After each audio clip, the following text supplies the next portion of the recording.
שבת בבוקר יום יפה, ידני לא כל כך שותה קפה, אבל מקבלת תודה.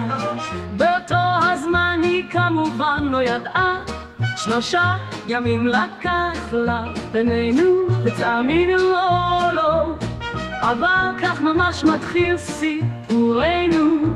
כן, והיה כתוב דתייה והכל, אבל הבחור על העיניים הירוקות להתאפק לא היה יכול. מסוחרר מהיופי של הגברת ומרוב התרגשות שסוף סוף מצא את האחת, שלח את ההודעה ביום שבת. 3 ימים תמימים נשאר במתח, רק ביום השלישי ב3 בלילה היא פתחה את צ'אט וראתה את ההודעה ששלח. בחורה עסוקה בסופו של יום, רק אז היה לה פנאי בנחת. אז תגיד וזה, אתה חמוד והכל, אבל איך אתה והדת? לילי לזס הוא שלף תשובה. כן, וזה דת מעניין.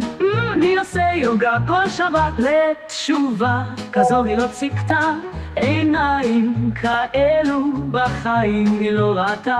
אז היא אמרה כן ואוקיי, אז למתי קובעים? והוא ענה קובעים, לא קובעים, זורמים. אז היה קשה לקבוע כדי שיהיה ספונטני, ולבסוף דט ראשון טיול בפרדס חנה אצל ירדני. בטיול אבי שלנו הבחור המהולל, אל תשאלו החליק ונפל, אבל הדאגה לא היה מביך בכלל, כי בסוף הטיול גם ירדני נפלה בחסל.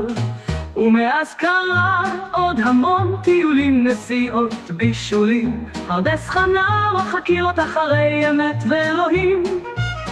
אבל את זה נשאיר לזוג המתוק לספר יום אחד לנכדים והנינים. רק נניח פה סוד קטן לטובת העורכים, זה שהם מתוקים ומושלמים את זה כולם רואים, אבל האם טעמתם פעם את מה שהם מבשלים? מה הכנת?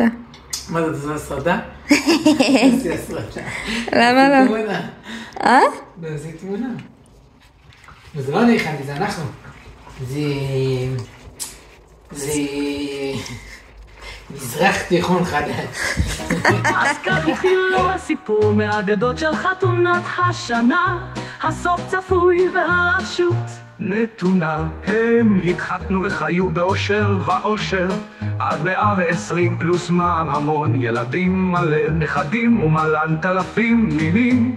מצאו תרופה לסרטן, המשיח כבר הגיע, נגמרו המלחמות, ישראל לקחה את הגביע, ולנו אך נותר לברך ולהריע. כולם ביחד מזון טוב ויושר ואושר עד 120 פלוס מע"מ, המון ילדים, מלא נכדים ומלן אלפים נינים.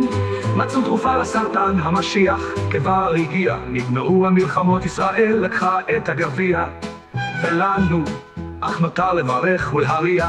כולם ביחד. מזל טוב! אוהבים אתכם. מזל טוב!